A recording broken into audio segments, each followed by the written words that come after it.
welcome in everyone. Today I want to talk about retro video games, and not just retro video games, but maybe some games that are a little more unknown, a little rare, maybe worth a little money.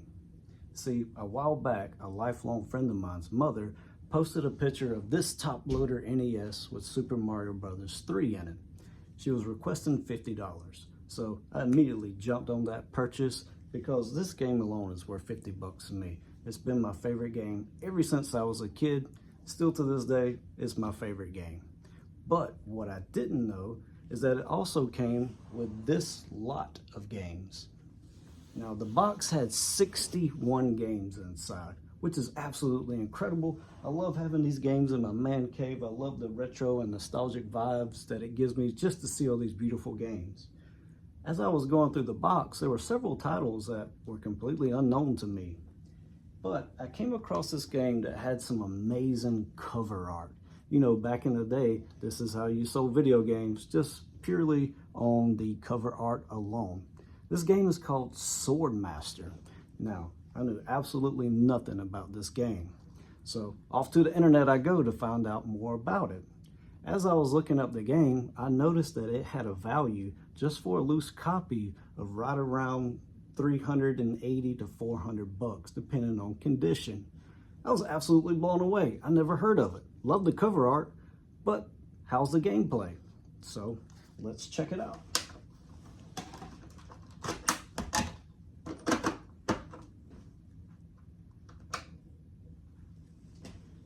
Now, knowing absolutely nothing about this game, had to do a little research. Sword Master was developed by Athena, but published by Akami back in, it was published by Activision back in 1992, which was relatively late in the Nintendo's life cycle. Can you imagine trying to sell a Nintendo game when this bad boy had been out on the market for a couple of years? Pretty difficult sell in my opinion. Better be really awesome or have really great graphics. As you can see, as the game opens up here, really nice graphics here. We got some nice music. And basically the storyline of the game is a wizard has summoned a demon and the underlings are trying to take over the world. You know, that old chestnut. And this isn't a simple hack and slash game. You have a sword, you have a shield. You have to master both in this game. Relatively simple. You gotta jump and you have an attack and you press down to utilize your shield. Now, you'll see the parallax scrolling here, which kind of gives the game a 3D and depth vibe to it. It's not perfect, but it was really great for the time back in 1992. These enemies are simple. You just basically go through, defeat them until you get to these mini bosses. Again, these mini bosses aren't just a hack and slash battle.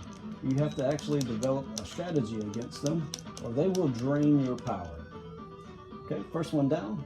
And now you'll see more enemies like this wolf. And then you have a combination of the two. The jumping wolves are kind of tricky. I can never figure out the rhythm on these things.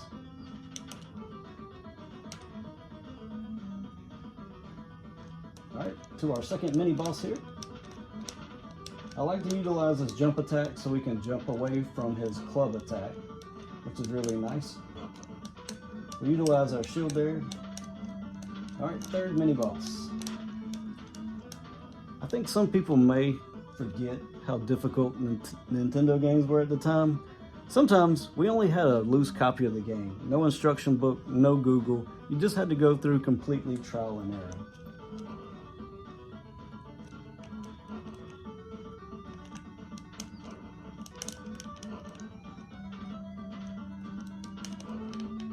Alright, we're not doing so great here. I hope we have enough power to defeat this final wizard here.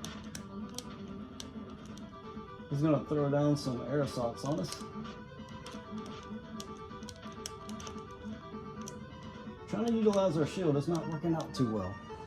And as you can see, we're easily defeated. And what's crazy is you only have 5 credits. Now, we barely made it to the first boss and we've already used a credit. So I can tell you right out the gate, this game is extremely difficult. but it is a fun game. I have made it past this level before, and the gameplay can be frustrating. Sometimes you land on those pixels when you're doing your parkour jumps and you fall right through the platform, kind of like old school Castlevania. If you ever played Castlevania, you know exactly what I'm talking about. It seems like you go right through the platform to your demise.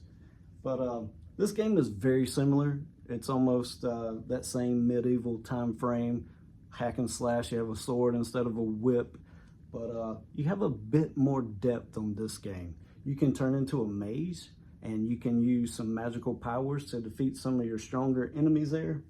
I tend not to use that as much, as I feel like it drains your health meter and your experience, and it's more important to have the health than the experience until you're just stuck in a situation where you can't defeat the enemy with your sword and your tactics. But overall, a really great game. Is it worth $400? I don't know. I guess that would be up to whatever buyer, but I really enjoy the game. I really enjoyed the music. I'd give the music about a 4.5. It's really good, but it doesn't have quite those catchy tunes like a Mega Man 2 or some of your classic Mario games where you can just hum them repeatedly.